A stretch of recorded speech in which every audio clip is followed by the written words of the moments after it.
The story opens by introducing us to Kunon, a completely blind boy who startles his parents by asking what it truly means to see. Taken aback, they listen as Kuno explains that while everyone tells him his eyes cannot see, he doesn't even grasp the concept of sight itself. His mother looks on with concern, but his father steps in, explaining that seeing is the ability to perceive colors and shapes. However, since Kuno has no concept of either, he remains just as confused. His father reminds him that his eyes bear the hero's scar, a mark left by the holy knight Hector Juglia, and that it's something extraordinary to be proud of. With no other choice, Kuno resigns himself to his fate, though he can't help but wonder why the maids always pity him simply because he is blind. One day, this all begins to change when a maid named Iko guides him through the mansion to meet his new magic tutor. Kuno doesn't understand the point of studying magic, but Iko insists it would be a waste not to, as he was born with the rare water emblem, making the ability to use magic an incredible gift. Kuno retorts that even with magic he's still helpless, unable to go anywhere without someone's aid, questioning its real benefit. After a short walk, they finally meet Jenny Corse, who introduces herself as his magic tutor. Mere minutes into their first lesson, Kuno grips a magic wand and successfully casts a spell. Unsure of what he's just done, Jenny explains he cast Aori, a water spell that allows him to produce water from magic. She then mentions that the sphere of water he created is about the size of an eyeball, a comment that immediately captures his full attention. While Jenny panics, thinking she's offended the blind boy, and tries to backtrack by explaining it was just an analogy to help him understand, Kuno is completely lost in thought. He isn't offended, he's processing the very idea of an eyeball's size and what he has just manifested. A profound realization dawns on him. If he can create a sphere of water that size, perhaps he can create eyes for himself. Fueled by this newfound determination, Kuno decides he will forge his own eyes using magic. This resolve is immediately visible during lunch, where he begins to carefully feel his food, deconstructing his sandwich with his hands just to inspect what's inside. He had never given it a thought before, but now he can't help but feel an overwhelming curiosity about what's inside his sandwich. Everything is suddenly intriguing to him, and he wonders about the cool, grass-like thing in his mouth. Iko informs him it's called lettuce, and the tangy spread on the bread is a delicacy known as mustard. Kuno then picks up another item from his plate, assuming it's an apple, but Iko corrects him, explaining it's actually a plum. She notices his newfound inquisitiveness and comments on how rewarding it is to cook for him, as he's showing a genuine interest in different foods for the very first time. Kuno examines a strawberry, telling her that he's now fascinated by what he's eating, but he's being overwhelmed by too many different aromas at once. This is clearly because Iko prepared a feast for him, but she simply reiterates how fulfilling it was to cook. Later that day, a woman named Fiona joins Kuno to read him a book, just as they always do. To her surprise, Kuno specifically requests the story of the holy knight, Hector Juglia. Fiona is taken aback by his request, but reluctantly agrees after Iko reassures her. She asks Kuno to let her know if the story becomes too much for him, clearly showing her concern for his well-being. Kuno reassures her, stating that right now he has an insatiable thirst for all kinds of knowledge. The tale begins, explaining that long ago a great war raged between the world's heroes and the Demon King. This nation's hero, Hector Juglia, ultimately defeated the Demon King, but lost an arm and a leg in the ferocious battle. Ever since that war, descendants of the hero are occasionally born with something missing, an arm, a leg, or their sight. And given how long ago the battle was, one could even imagine that one of these descendants of Juglia might have been born without, well, a certain something. The people have come to call these children reincarnations of the hero, and their condition the hero's scar. However, Kuno sees himself as his own person, recognizing his magical power as something uniquely his, like a true narcissist. During his training, he successfully cast the Aori spell again, this time multiplying the water orbs by 4. Kuno is utterly determined, believing that by using his power, he can cast magic, and with his magic, he will finally create his own eyeballs. He is resolved to succeed at any cost, But after pushing himself to cast this advanced spell, he is brutally reminded of reality when his body suddenly collapses from the strain. Once he recovers, he understands that he will need far more knowledge and stamina, as both are essential for powerful magic. Iko reminds him that he is still only 7 years old and doesn't eat very much, implying that he will certainly need to build his strength for the trials ahead. Kuno, however, insists that waiting to grow stronger over time will be too late, declaring that fainting from basic magic is completely unacceptable. Iko explains that drastically increasing his food intake would make him sick, so they must do it in stages. Kuno agrees, adding that he also wants to strengthen his muscles to be like the great heroes, but admits he's not good at running or walking. Iko then suggests sword practice, and though Kuno initially objects, feeling it's not the path for a mage, she promises to find him a competent master. Before she leaves, Kuno stops her to thank her for everything, a gesture that makes Iko incredibly happy, though she cheekily replies that a nice pay raise would also be lovely. 2 days later, Kuno is training with his new swordsmanship tutor, who instructs him to focus on the muscles in his arms and shoulders, swinging the sword downward in a fluid motion from shoulder to elbow to wrist. Iko watches attentively until she spots Jenny arriving for the magic lesson and alerts Kuno. He pauses his training to greet his magic tutor, and as the swordsman departs, Jenny approaches, noting his new fencing practice. Kuno explains that he needs both knowledge and stamina to master magic. Jenny is slightly taken aback by how much he has changed in just a few days as she swaps his training sword for a wand. Deciding to review the Inori spell from their previous lesson, she doesn't expect much, but when Kuno effortlessly casts multiple spheres of water at the same time, she is left completely speechless. That's the look of a teacher who realizes her easy job is about to end. Jenny can't comprehend how he has advanced so much on his own after just one lesson, and honestly, she finds his potential truly terrifying. Elsewhere, Princess Marika is playing in her mansion when her handmaiden informs her that the carriage is ready. Marika questions if she really must go, prompting the maiden to ask if she despises the idea of visiting her fiancé so much. Marika muses that she's sure Kuno feels the same way, as he always appears so gloomy. The handmaiden reminds her that this is the king's decision, leaving Marika no choice but to comply. Inside the carriage, Marika's thoughts drift to Kuno, the boy born with the hero's scar and a person of great importance to the kingdom of Juglia. She understands that this political marriage is part of her royal duty, but she can't help but feel conflicted about it. She recalls their first meeting, how she always tried to cheer him up, asking him what he liked and what games he wanted to play, like a girlfriend trying to fix a toxic relationship. However, Kuno's only response was always nothing, because he couldn't do anything or go anywhere on his own. Mirika's expression saddens at the memory, dreading the thought of having to see that gloomy face for the rest of her life. But to her astonishment, when she meets Kuno this time, he greets her with a radiant smile, more vibrant than she has ever seen him. Mirika is utterly speechless, and when she asks what happened, Kuno joyfully tells her he has fallen in love with magic. He decides to show her the Aori spell right then and there, creating a sphere of water and then taking it a step further by transforming it into a shimmering miniature rainbow just for her. Mirika is completely enchanted by the display, recognizing how truly impressive it is.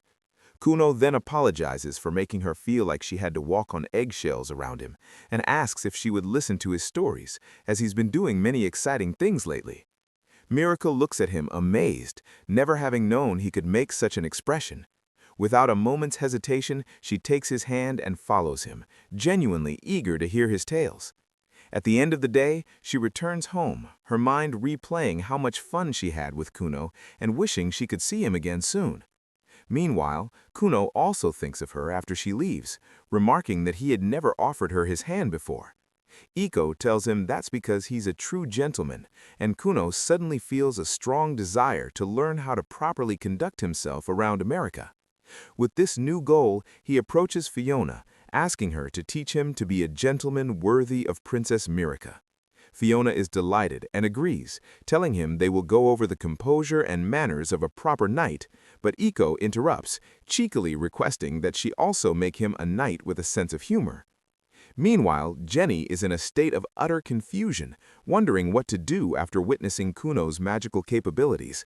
Creating 7 beautiful water spheres at the same time is something not even she can do, yet he has already completely mastered elemental magic.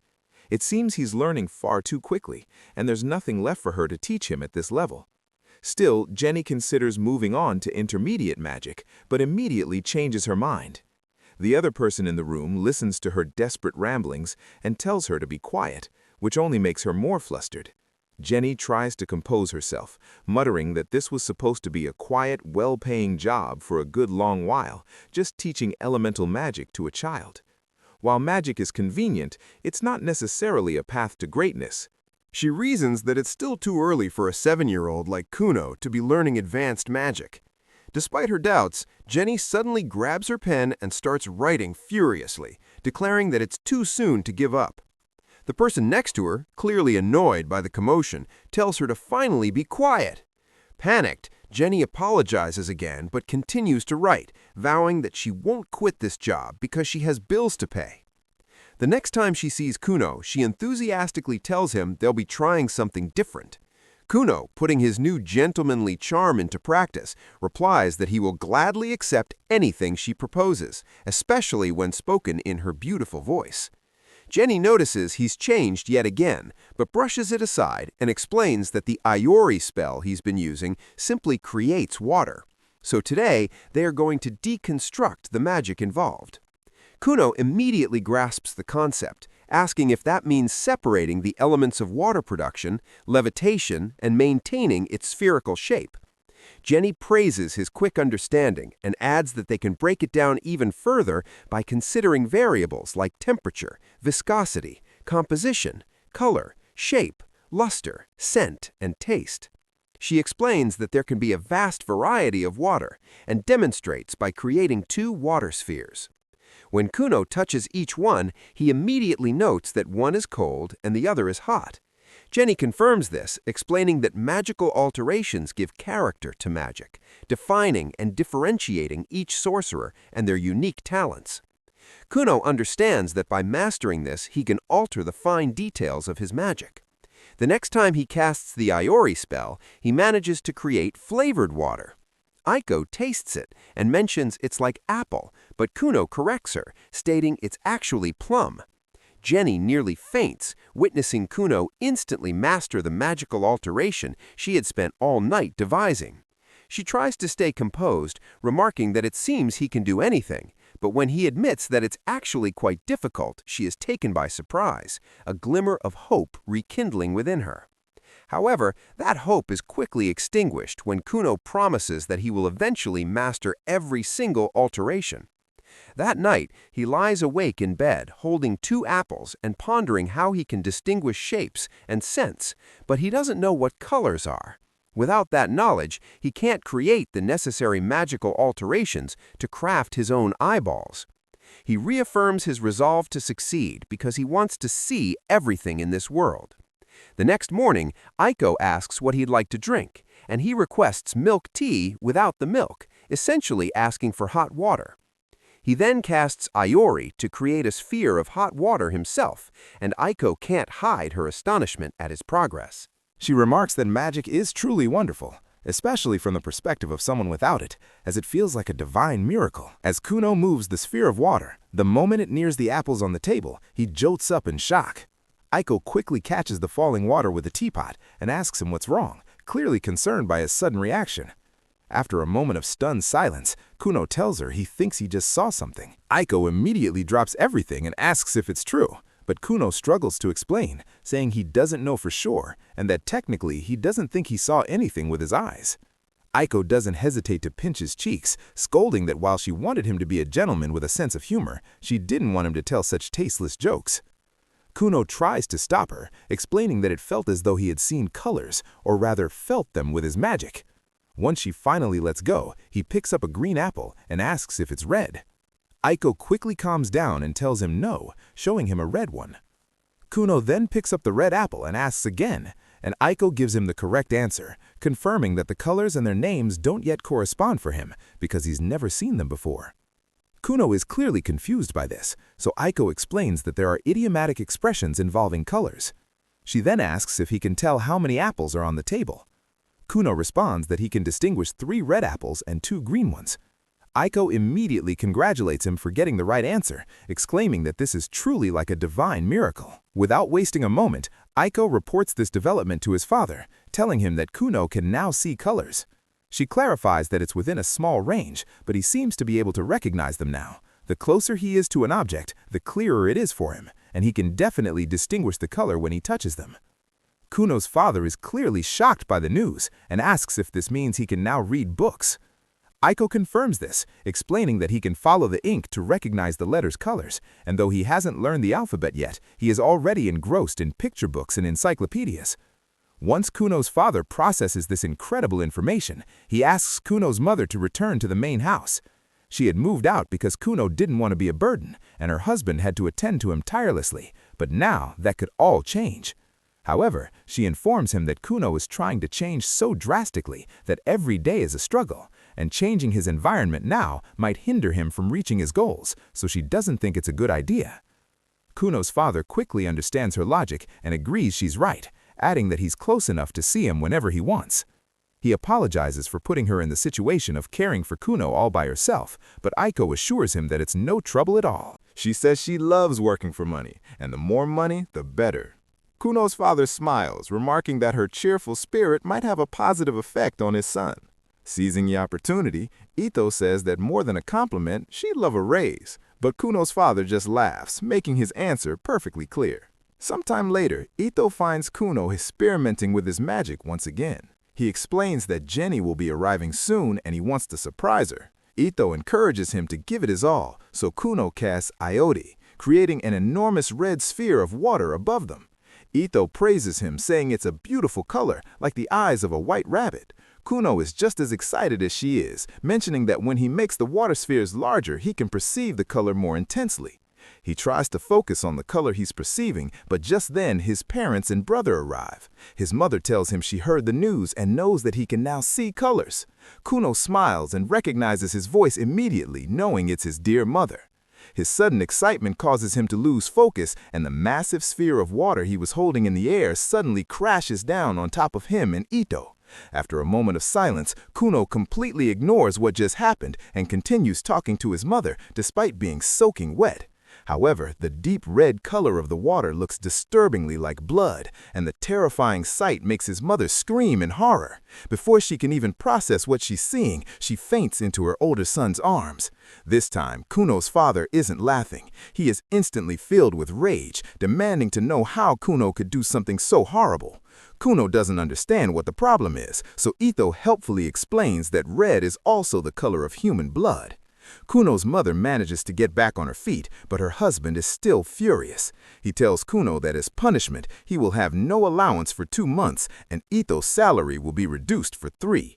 Kuno apologizes and accepts his punishment, but Ito immediately faints upon hearing the news of her pay cut. Meanwhile, Jenny observes the entire scene from a distance, confirming once again just how terrifying Kuno's potential is. It makes her wonder just how far he will go as he climbs the ranks of sorcery. For a moment, she thinks he might even be capable of obtaining the title of this world's greatest honor for a sorcerer, Cerulean.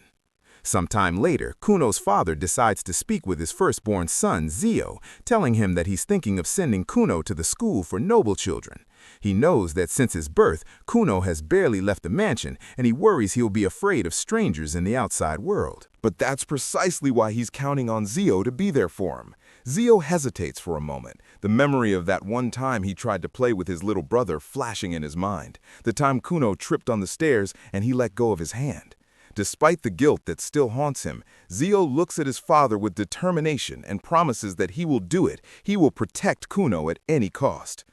Elsewhere, Kuno is calmly reading a book, tracing the words with his finger. Iko asks him what he's reading, and he explains it's about hydromancy, a divination technique where one can fill a supernaturally treated container with water to predict the future or find lost items. Iko gets instantly excited and asks if he can find her lost youth and faded sparkle.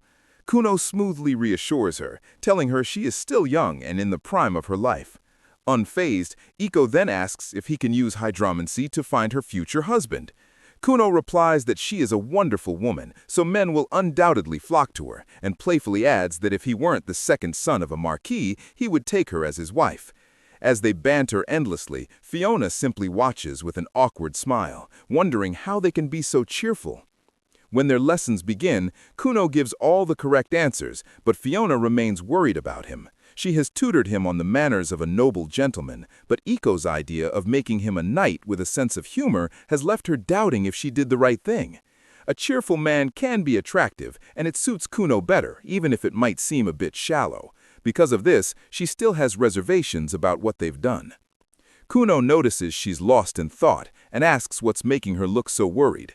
Before she can answer, he decides to make a toast with his teacup, simply to admire her. This only confirms Fiona's suspicions that she is indeed quite shallow, but she has to admit, compared to when she first met him, he has become much more adorable. Kuno smells his tea and declares it a 12-year vintage from the New Kingdom, a brew worthy of such a beautiful woman. Iko corrects him, informing him it's actually a domestic blend from Julia, which only makes him laugh. Fiona simply observes their interactions with an uncomfortable smile, unsure of how to react. That night, Iko decides to guide Kuno back home, saying that Lord Gurion is waiting for him.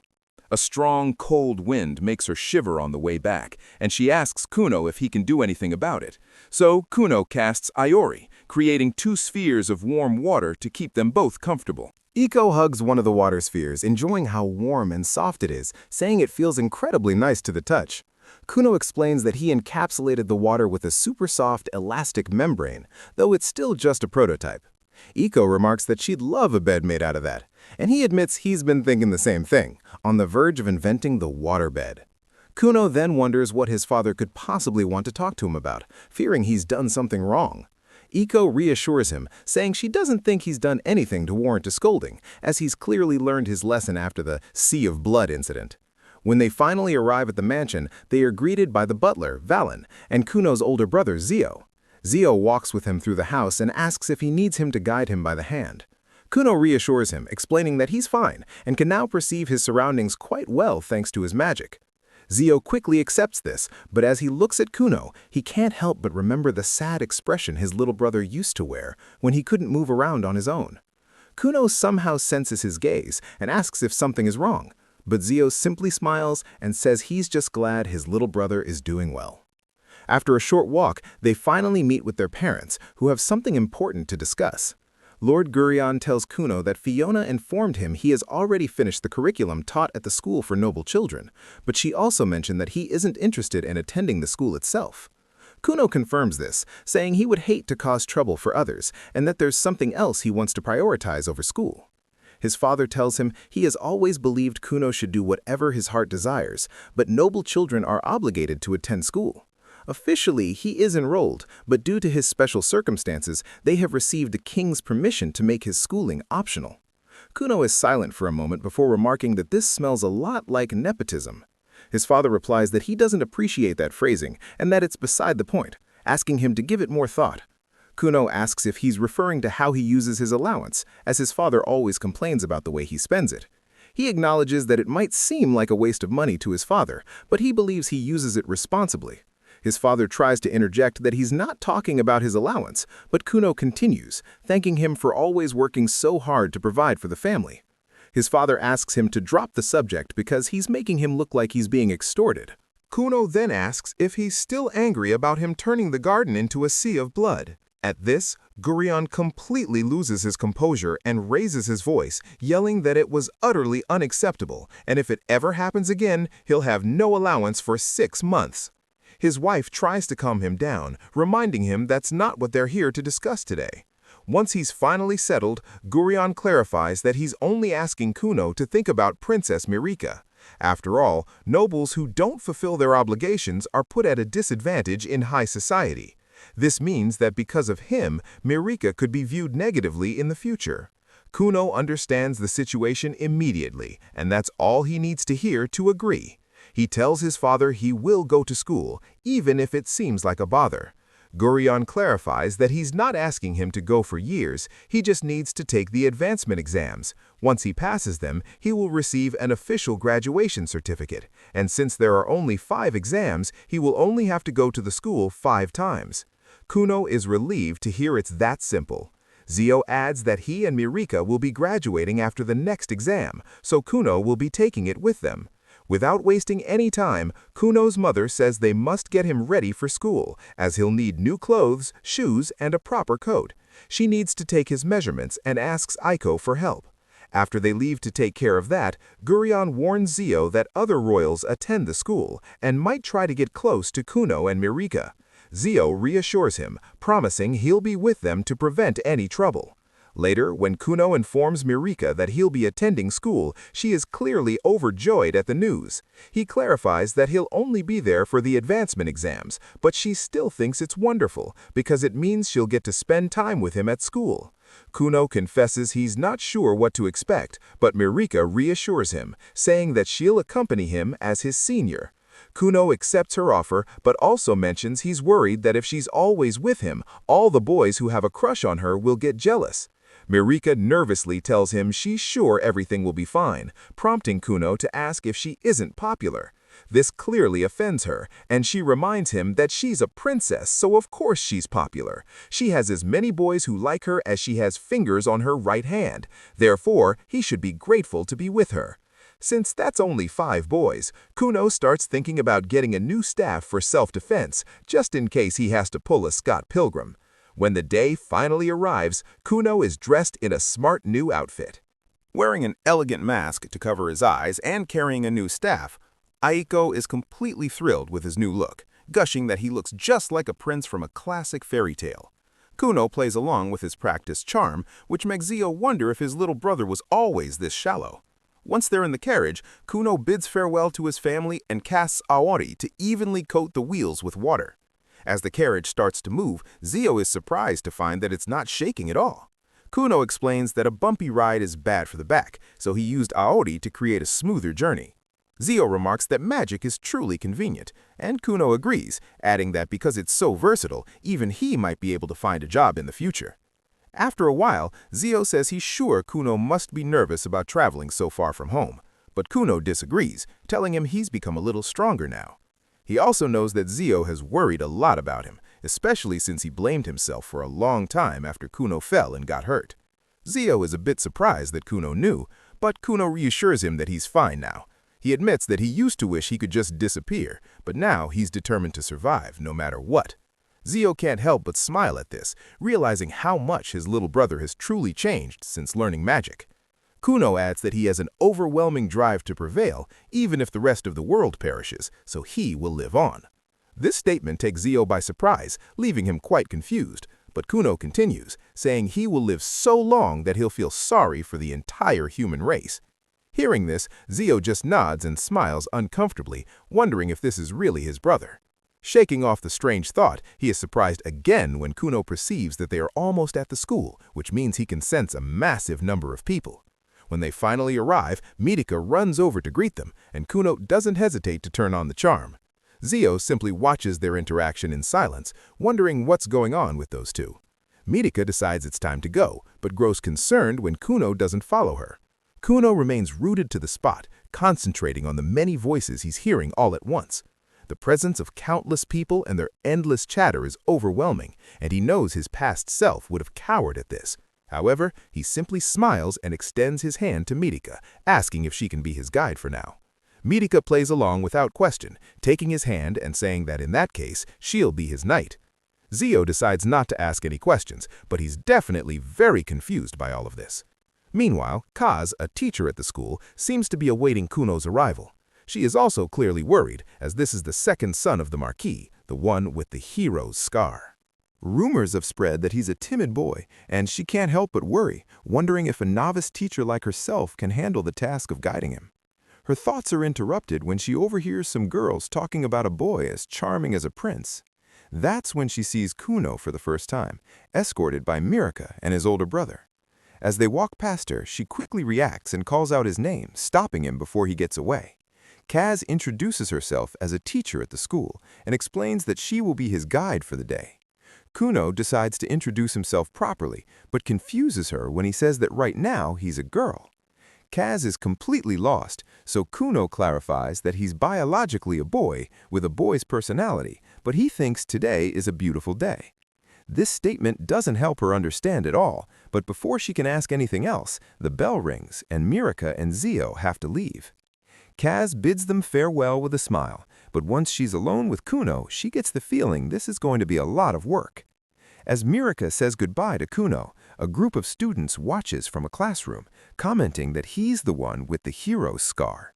One of them notes that the House of Gurion received the king's blessings for having the first hero's scar born in 100 years.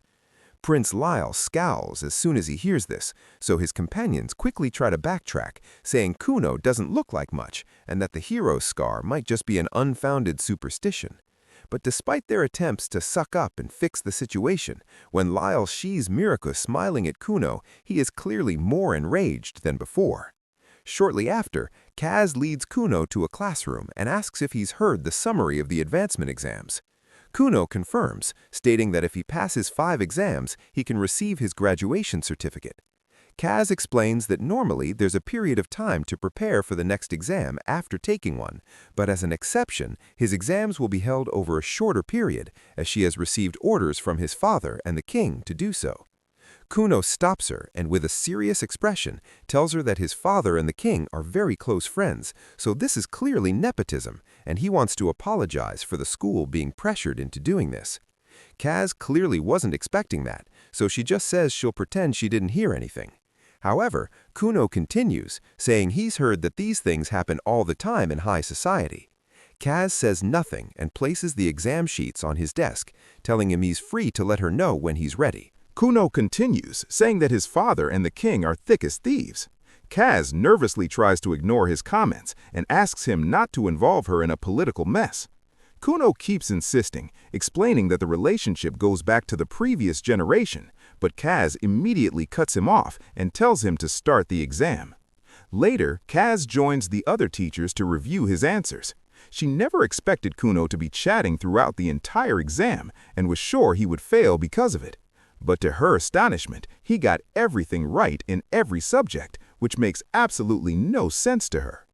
Meanwhile, Kuno starts to feel hungry, so he decides to head to the cafeteria with Mira. However, they suddenly run into Prince Lyle and his companions, and Mira almost instantly shrinks in place. Everyone nearby falls silent, and the atmosphere quickly fills with tension, making Kuno wonder what's going on. Lyle scoffs at Kuno, asking if a brat like him really received his father's blessings. Mira tries to defend Kuno from her older brother, but Lyle tells her to stay out of it. Kuno grips his staff tightly and tells Lyle he doesn't care who he is, but if he bothers Mira and gets in his way, he won't be able to ignore it. His threat is suddenly interrupted by Zio, who steps between them and nervously asks Lyle if he wants something with his little brother. Lyle is clearly not happy with the intervention and complains about how disrespectful Zio is, as he hasn't given him permission to speak. Zio hesitates nervously, unable to believe that his little brother and Mira were accosted by royalty on their very first day. He doesn't understand anything and clearly doesn't know what to do, but Kuno decides to act first. He silently casts Iori, and with his magic, he gathers all the water he can find in the cafeteria without anyone noticing. He then uses it to soak Lyle's pants. Zio nervously reminds Lyle that at school, status is not supposed to matter, so they should just smooth things over. Lyle clearly disagrees, but Kuno interrupts them, announcing that the little prince has wet himself. Only then does Lyle look down and see his soaked trousers. Everyone starts to murmur. Lyle is instantly embarrassed and tries to deny it, not understanding what just happened. On the other hand, Zio already has an idea of what occurred and knows Kuno is involved. Feeling exposed and humiliated, Lyle decides to run off and his companions follow him. Kuno simply smiles victoriously, saying that now there are no more nuisances. He easily brushes the matter aside to talk about what he's going to eat for lunch, mentioning that he's craving a hamburger. Zio immediately stops him to address the obvious problem, asking if he was the one who did that to the prince. Kuno completely ignores the question with a smile and asks Mira what she's going to eat. Zio knows it's better not to question him, so he decides to just sit down and have lunch with them. Once they finally have their food, Kuno asks about Leal, and Mira informs him that he's her brother, the 6th prince of Juglia. Kuno is shocked to learn they are siblings, as he thought it was impossible for an older brother not to cherish his younger siblings. Mira tells him she wishes that were true, but clearly it's not, and Zio confirms it. Kuno then tells Zio he's glad that he is his older brother, and once again, Zio realizes just how much his little brother has truly changed. However, he also recognizes that they acted very recklessly towards someone so untouchable, and he has no idea how he's going to report this to their father. Kuno simply enjoys his meal, not a care in the world, so Mira laughs and tells Zio that overthinking it won't change anything. Her attempt to reassure him does little to ease Zio's worries, so he can only hope they can graduate without any further incidents. And with that, episodes 1 and 2 of this anime come to a close.